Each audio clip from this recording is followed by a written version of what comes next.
in this opening lap in the number 1. I think he's hunting his teammate, that red car right there, Juan Pablo Montoya. Yeah, they had a plan. They were going to get hooked up. So strategy, not a problem for McMurray. And two-car tandem. Talk about teammates that have hooked up. Greg Biffle and his Roush Fenway Ford teammate, Matt Kenseth, and Carl Edwards. 3 Fords. Already. The wall. Slams to the outside. It's 5-time champion Jimmy Johnson. He collects Danica Patrick and the 34 of David Reagan. Trevor Bayne, the 21 car, winner from last year. You see him involved? Kurt Busch is involved. I'm a little worried about Jimmy. He took a hard lick right in the door. And there's the HenryCar.com Chevrolet of Kurt Busch. He's got damage.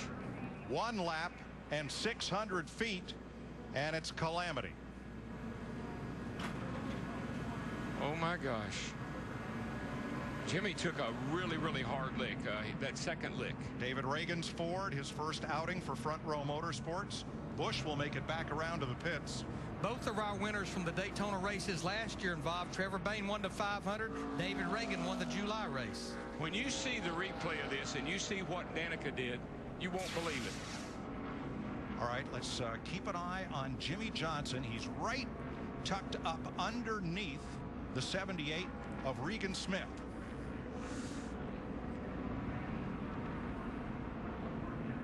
Ooh, just got a little tap in the back end.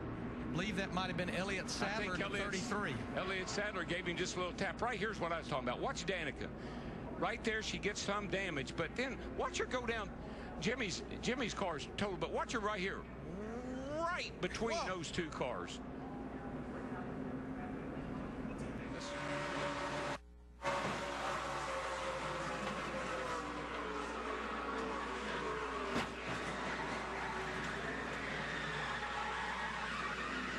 These guys, I've seen a lot of wrecks in stock cars in NASCAR, but these guys have all taken a lesson from Danica Patrick. They have seen what she does when she's been in some hard wrecks, and they've taken their hands off the wheel, and he is hurt. He took a hard lick. Just out of the care center, Jimmy, 2 very hard impacts. You're going to take a look at the replay. Tell us what happened.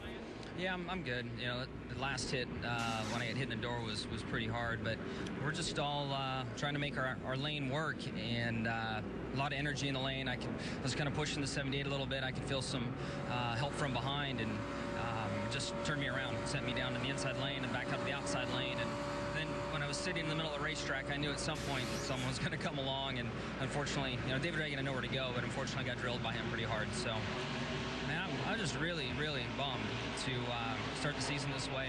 For all the hard work that's gone into getting this Lowe's Chevrolet ready for tonight, and I don't even think I completed 2.5 miles of green flag racing, so pretty bummed. Glad you're okay, Jimmy. Thank you. Jimmy Johnson out of the race on lap 2. David Reagan also released from the care center. 5 cars in the garage. Pit stops by Terry Labonte, Robbie Gordon, Kevin Harvick, and Paul Menard during that caution. It's been preached in these guys' head for 10 days. You cannot push on the left rear. Elliott Sadler got a little piece of the left rear. Yeah, not only has it been preached, we've had about 20 examples that it doesn't work. David Reagan also released from the care center. David, a pretty violent impact with Jimmy Johnson. You're okay? Yeah, I'm fine. It was a hard hit. You know, I saw the 48 spinning. My spotter was telling me to get low, slow down, and just couldn't slow down and get low enough. And you know, I'm standing here ready to see the replay to see what kind of bonehead would do a move like that this early in the Daytona 500. So just very disappointed for our Front Row Motorsports Scorpion Truck Bed Liners team. Our team had worked so hard. We had a good race car, and we were just content with you know, getting to the finish. And it's very a shame to be talking to you this early. Thank you, David. Thanks, Steve. And this is Roush Fenway's 25th year. Back straight away. 1 car around sideways. It's Ryan Newman. Here he is. No, nobody bumped him. He looks like he just lost it. Maybe had a tire issue. Paul Menard, Denny Hamlin for this KFC restart. Come taste why fresh is better.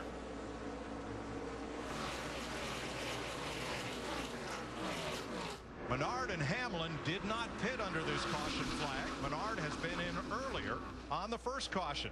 and Paul Menard from Wisconsin, who also got his first win last year at the Brickyard, getting a push from the 99 of Carl Edwards. Paul Menard, one of those drivers, had to start at the rear of the field because he was in a backup car from the crash on Thursday's Gatorade Dual race. Regan Smith third, and Joe Gibbs Toyota teammates Denny Hamlin in the 11 and Joey Logano in the 20. Third and fourth with Greg Biffle, Jeff Burton, Matt Kenseth, and Marcus Ambrose. Hamlin to the outside and to the lead. 3 wide there coming to the start finish line, and Hamlin took advantage of that Carl Edwards pulling out behind Menard there and got a real nice draft. Yeah, Carl Edwards in the 99, he's what we call the sucker hole. He got trapped in the middle with no help. Just see him drifting backwards. Steve Burns. With Trevor Bayne, a lot of work going on the race car. 2 questions, Trevor. What happened, and can you get back in this race? I have no idea what happened. I haven't seen it yet, but this is devastating for this team, man. We sat here for a couple days waiting to race, and something happens on lap 1. So what do? I tried to get as low as I could. I couldn't see what was going on. They were just crashing up top, so I got low, got slowed down, and at the last second, I think it was a 34 car, hit us in the right side door and sent us into the grass. The only thing we really touched was the grass. I guess it's so wet, it just ripped apart the front of the car. So, man, this is tough. These guys worked so hard for this race, and we're looking forward to it. I hate the way that we're sitting here in the garage, but they're trying their best to get it back out here. We're doing everything we can. I thought it'd be minor damage that would get us out there faster, but it's put us in the garage for a long time. So, Trevor, we'll take a look at the replay and see what happened.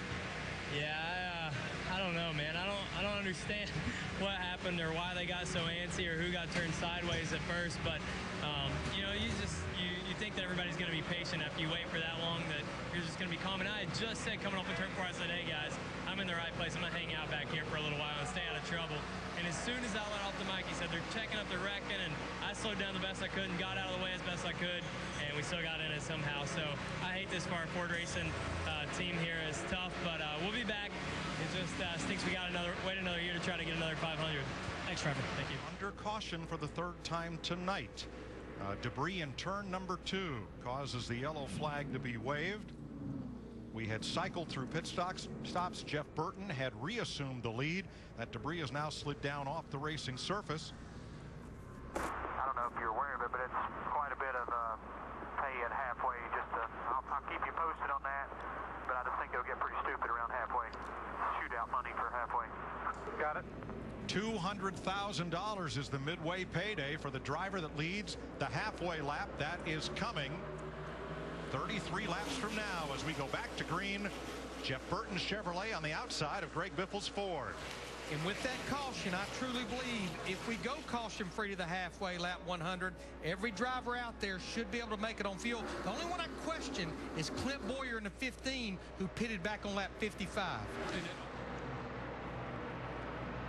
We saw Jeff Gordon wave out the window. Oh, smoke trouble. Fire on Jeff Gordon's Chevrolet. Engine just blew all to pieces.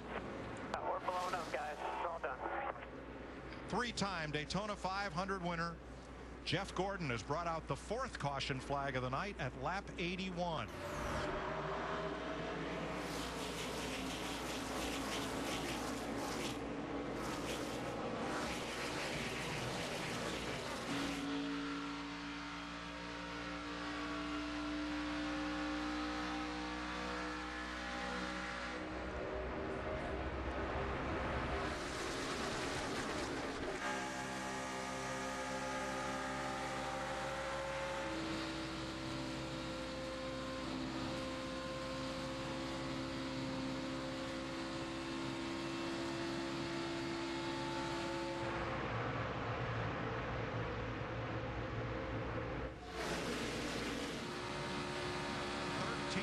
To halfway. Greg Biffle the leader. Right behind him Terry Labonte from Corpus Christi, Texas, 2-time Sprint Cup champion in that silver car. 30 Daytona 500 starts behind only Dave Marcus and Richard Petty, trying to win it for the first time. And Mike, you know, a lot of guys downplayed that halfway money. I'm not really worried about that. I'm thinking about the big prize. We're going to find out how much truth there was in those statements, because these guys are getting ready to turn the wick up with 10 laps to go to get the money. On the outside, that drafting tandem that worked so well before. Truex and around goes Labonte off the bumper of Marcus Ambrose, and caution is out. He's going to save it.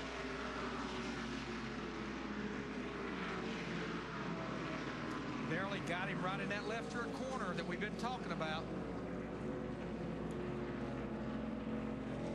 And the rains that have plagued Daytona Beach for the last few days have captured the Frank Stoddard car driven by Terry Labonte. His Ford can't get out of the mud.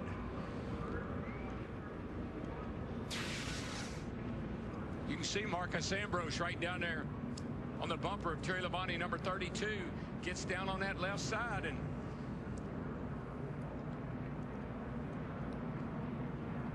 fortunately, that runoff area is paved, and Labonte, look at the car control as he tries to keep that thing away from the wall and ends up in the groove.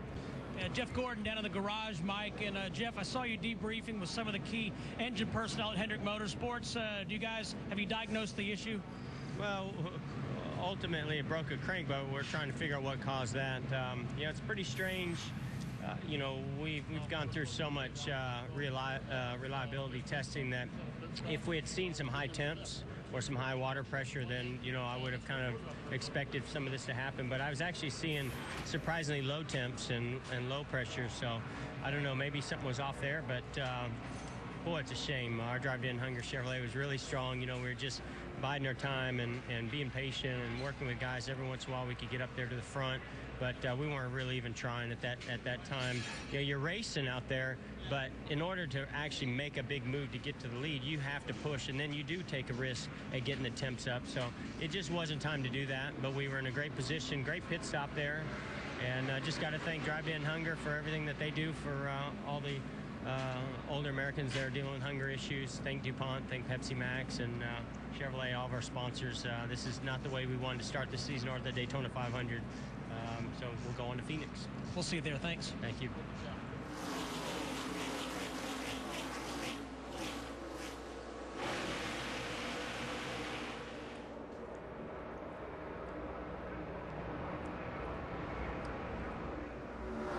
Trying to come up the middle, Casey Kane in that number 5, trying to force the issue right down the center. He's getting help from his teammate Dale Earnhardt Jr. in that 88 car.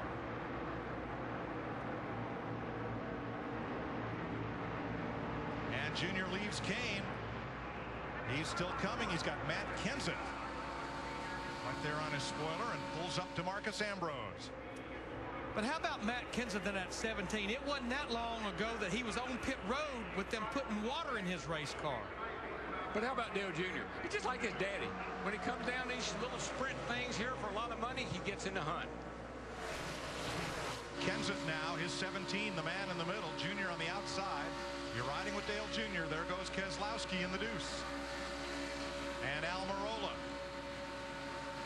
And it's like Dale Jr. threw the anchor out. Well, Kyle Busch did that. If you just make the wrong move, somebody's there to close that hole up and leave you hanging. Biffle is right where he is right now, coming to get the white flag, but he made an evasive move, tried to block, and it cost him. 1 lap to halfway and $200,000 only for the race leader. This is going to look like a covey of quails when they come off turn 4. Will anyone challenge Biffle for the bonus? They're getting all lined up here, getting ready. May have made that move a little quick. No, he was able to get back in there. Burton in the 31. I thought he moved too quick. There Here they go. come. Truex, Hamlin. Teammate or Toyota teammates. Well, will they split the bonus? Because Denny Hamlin has just helped Martin Truex to the front. 1,500 feet, 1,000 feet, $200,000. Martin Truex Jr. leads the halfway lap of the Daytona 500. Timed it perfectly. But he definitely got help from Denny Hamlin in that 11. And you know what? He'll probably split it with Denny being the kind of guy he is and everything. 2 years in a row, he's led the halfway lap of the Daytona 500. Just made about $150 grand more than he did a year ago. And now here's what'll make you mad. If you just lost that $200,000, he'll fall back in the pack somewhere right a while.